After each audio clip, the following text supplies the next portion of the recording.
சஹாபாக்களோட நாம ரொம்ப அறிவாளி. எந்த விதத்தில் அறிவாளி? அதுக்கு விளக்கம் வருவாங்க. அதாவது வானத்தை கூரையாக்கி இருக்கணும் எல்லாம் சொல்றான் குரான்ல. வானம் எங்களுக்குள்ள கூரையா இருக்குது, கூரையா இருக்குது விளங்குமா? சஹாபாக்களுக்கு விளங்கி இருக்குமா? வானம் எங்க கூரையா இருக்குது? கூரைன்னா என்ன செய்யணும்? கூரை மழையில இருந்து நம்மளை காப்பாற்றணும், வெயில இருந்து காப்பாற்றணும், எல்லாம் மேல விழுந்துட்டு கூரைங்கிறான். வானம் இருக்குது, நம்ம மேல மழை கொட்டுது, வெயில் படுது, ஆனா வானத்தை என்ன செய்யறான்? அல்ல கூரைங்கிறான். விளங்குமா ஏதாவது அந்த மக்களுக்கு? விளங்கி இருக்காது. இன்றைய அறிவியல் உலகத்தில் வாழக்கூடிய மக்களுக்கு விளங்குது. வானம் கூரைன்னா இது வேற ஒரு கூரையா தான் இருக்குது. விளங்குறமா இல்லையா? மலைகளை முளைகளாக நாட்டி வைத்திருக்கணும் எல்லாம் சொன்னானே, அது என்ன சஹாபாக்களுக்கு விளங்கி இருக்கு? ஒண்ணுமே விளங்கி இருக்காது. மண்ணில் உள்ள அடுக்கு இருக்கிறது, அது இந்த காரணத்துக்கு இந்த மலைகள் நிறுவப்பட்டிருக்கிறது, இந்த மலை இல்லைன்னா என்ன ஆயிருக்கு அப்படிங்கறதெல்லாம் அவங்களுக்கு விளங்கி இருக்குமா? விளங்கி இருக்குமா? இவருக்கு என்ன விளங்கிட்டா? வான கூரன்னா உங்களுக்கு என்ன விளங்கி இருக்கும்? இப்ப அறிவியல் மக்களுக்கு தெரியுது வான கூரன்னா வானம்.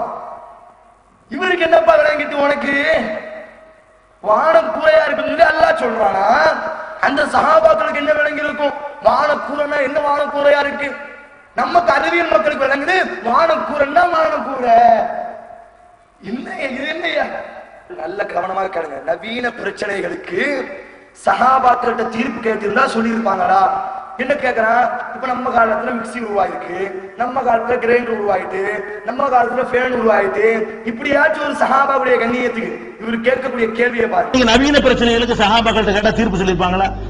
இன்னைக்கு உள்ளத காண்டம் யூஸ் பண்ணலாமா என்ன சொல்லிருப்பாரு? ஒரு சாப்பிட்ட போய் அபூ ஹுரைரா போய் காண்டம் யூஸ் பண்ணலாமா? காண்டம் அப்படின்னு என்ன கேட்பாரா இல்லையா? அவருக்கு உங்களுக்கு விளங்கவே இல்லையா? இந்த காண்டம் யூஸ் பண்ணலாமான்னா மார்க் அடிப்படையில் இந்த வசனம் அதையும் சொல்லுங்க, நீங்க விளங்கிடுவீங்க. அவருக்கு விளங்கிருக்குமா? அது யாருக்குன்னு அது தேவை? என்னங்க அது தெரியாம இருந்தா நீங்க பெரிய அறிவாளியா? அதை உபயோகப்படுத்தக்கூடிய அறிவு இருப்பதினால் அபூ ஹுரைராவை விட நீ அறிவாளி என்று சொன்னால் நீ இந்த சமூகத்தில் கேவலமானவன். என்னங்க அது உபயோகப்படுத்த தெரியாதா? அதனுடைய அறிவு அபூ ஹுரைராவுக்கு இல்லை. அந்த அறிவு அந்த நவீன பிரச்சனைக்கு அபூ ஹுரைரா கேள்வி கேட்டால் அவரால் பதிலளிக்க முடியாது. இன்னைக்கு எங்களால் பதிலளிக்க முடியும்? இதை வைத்துக் கொண்டு நான் சிறந்தவன், அந்த உபயோகப்படுத்தக்கூடிய முறையை தெரிந்து கொள்வதனால் அபூ ஹுரைராவை விட இவர் சிறந்தவரா? கேவலம் சகோதரர்கள். இன்னும் இந்த சமூகம் நம்புகிறதே ஒரு கூட்டத்தை, இன்னும் இந்த சமூகம் இவர்களுக்கு பின்னால் செல்கிறதே. நம் தாய், நம் தந்தை, நம் குடும்பம் அனைவரையும் விட இந்த சஹாபாக்கள் உயர்வானவர்கள் இல்லையா? அன்றைக்கு அவர்கள் இல்லாவிட்டால் என் தாய் என்னை சுமந்திருக்கலாம், என் தாய் என்னை பெற்றிருக்கலாம். ஆனால் அந்த அபூபக்கரும் உமரினுடைய தியாகத்தால் தான் இன்றைக்கு நான் முஸ்லிமாக இருக்கிறேன். அப்படிப்பட்ட அந்த தோழர்கள், அது உதாரணம் சொல்றதுக்கு வேற உதாரணம் கிடைக்கலையா? உன்னுடைய தாய்க்கு இந்த உதாரணத்தை சொல்வாயா? நான் கேட்கிறேன்.